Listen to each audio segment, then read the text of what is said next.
is Outnumbered. I'm Kayleigh McEnany here with my co-hosts Harris Faulkner and Emily Compagno.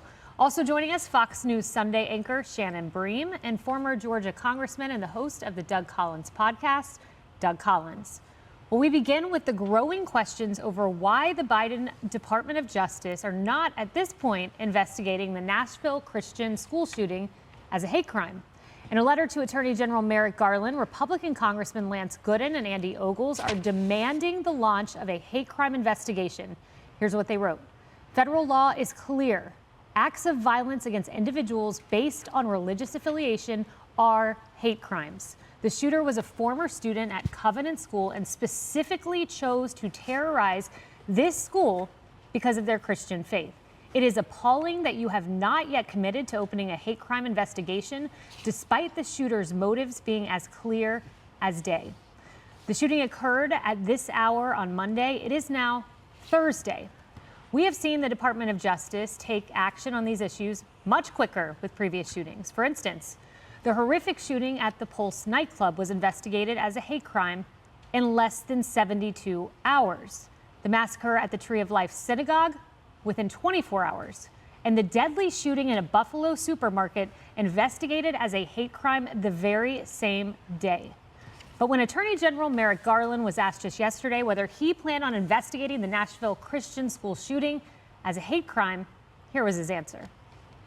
As of now, motive hasn't been identified, and the police chief said at his last press conference that they don't yet have reached a conclusion with respect to motive.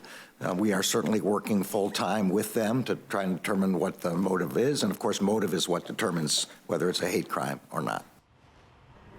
You know, Shannon, it really is a big question to me. We just listed off all of these other various hate crimes that were investigated as such almost immediately within 24 hours. But why, we're looking at our watch, it's more than 72 hours.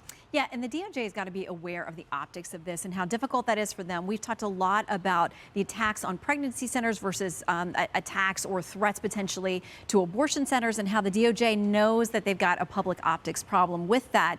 They're trying to exercise a lot of caution, but we are hearing from one council member in Nashville that they're going to release at some point the manifesto, which I think then that will tie probably this issue of motive off the table, and they'll have to get moving forward at that point. One would think, Emily, to that point, pro-life individuals, 34 have been targeted, some acquitted. Mark Houck acquitted in a court of law. Meanwhile, the FBI puts out a memo about targeting radical traditional Catholics. So they're not reticent to go after things that some would argue are bogus or have no basis.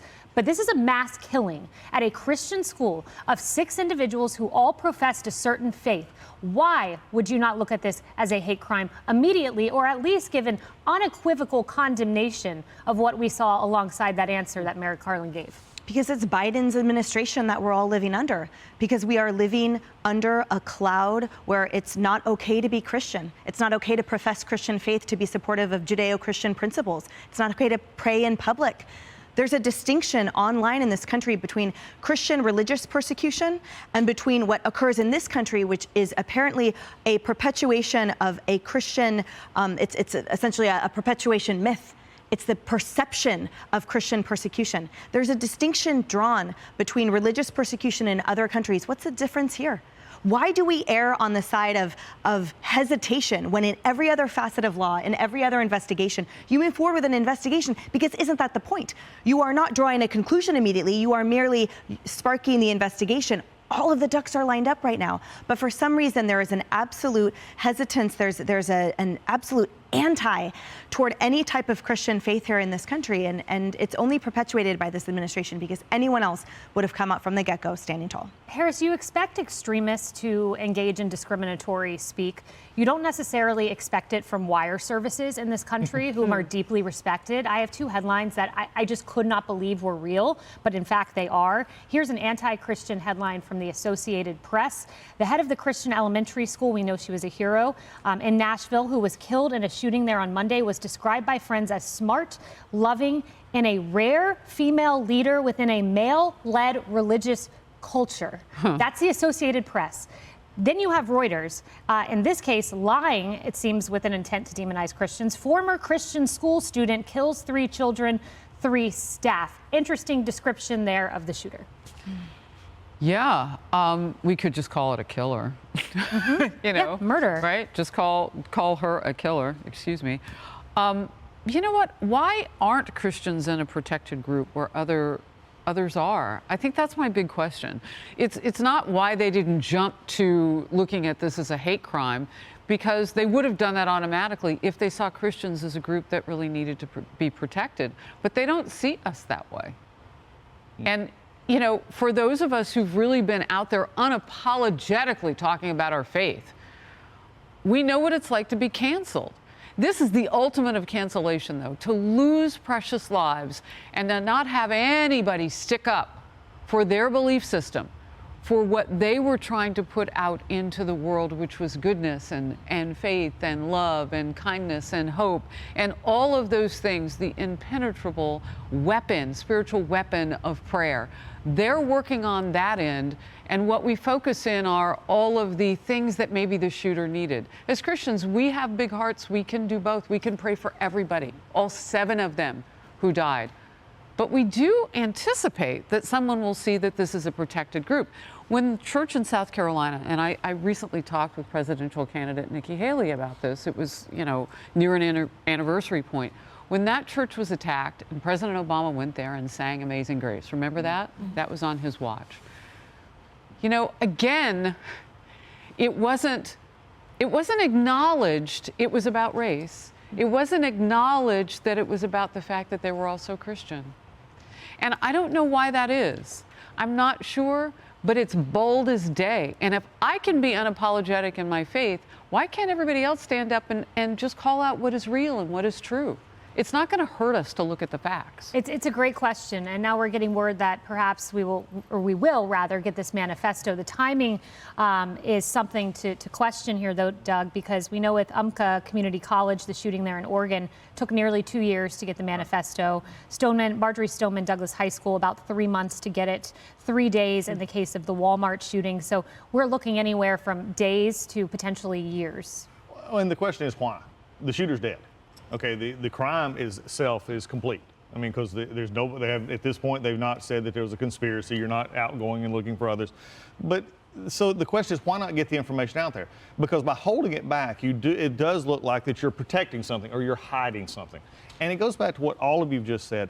Understand, we're in a society today in which the prevailing theme, especially from what it is I want to do whatever is right in my own eyes. I don't want anybody else to tell me what is right or wrong. And from a Christian's perspective, that is completely different. We believe in a set of beliefs and faiths that says this is right, this is wrong, there's moral truths that we look at here. And what is really disturbing for me about this whole thing is, and Harris, you brought this up, in the sense of why is Christians ignored? It should just be about faith. It should just be about, okay, there's a belief system, X belief system. If you're going to take a hate crime law, which I'm not a big fan of hate crime laws, this is hate, period. Hate crime is getting in your head. But if you're going to go there, then a belief system is a belief system. This should be generic in the law. And what we're seeing with this administration and with others is that Christians are, well, you have all the privileges and all the advantages. So, okay, does that mean just simply because there's more who claim to be Christian in this country that they should be ignored if somebody attacks them because of their faith? The answer is no. Everything should be done as it should be with everybody thought. And we've gotten so scared of letting a belief or something be thought of from a federal government perspective or from a government investigation perspective that says Christian, but yet at the same time, if it's any other faith, it's immediately out there. This is where we got a problem. You know, Ari Fleischer was here earlier in the week, and he said Christians have our help in this. You know, Jews are targeted too. And he said, we understand what you are going through. And they have turned in, you know, Jewish community centers, synagogues, into harder targets. They've hardened their targets because they know.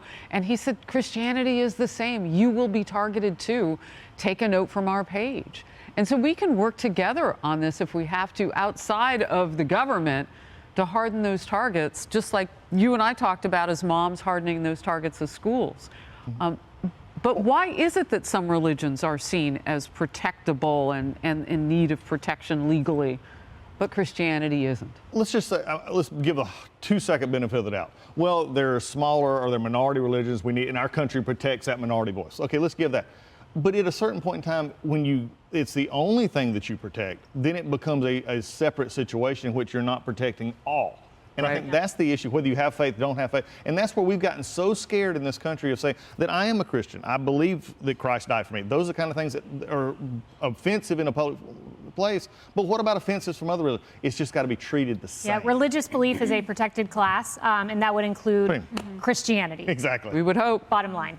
Hey everyone, I'm Emily Campagno. Catch me and my co-hosts Harris Faulkner and Kayleigh McEnany on Outnumbered every weekday at 12 p.m. Eastern, or set your DVR. Also, don't forget to subscribe to the Fox News YouTube page for daily highlights.